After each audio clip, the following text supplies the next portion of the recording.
Hi, this is Lynn from Kathy Quilts, and I just have a couple of questions for you. When you first got your long arm, did you ever stand there and wonder, what do I do next, or how do I get started? Or have you ever asked yourself questions like, where do I go from here, or how do I improve my quilting? These are some simple questions that we want you to answer, and then we can help you figure out maybe what your next step is.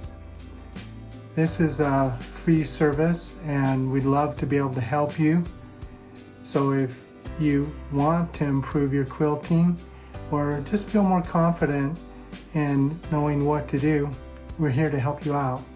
So watch our video and there's a link in the bottom that you can answer the 4 questions to get you started on the Quilters roadmap.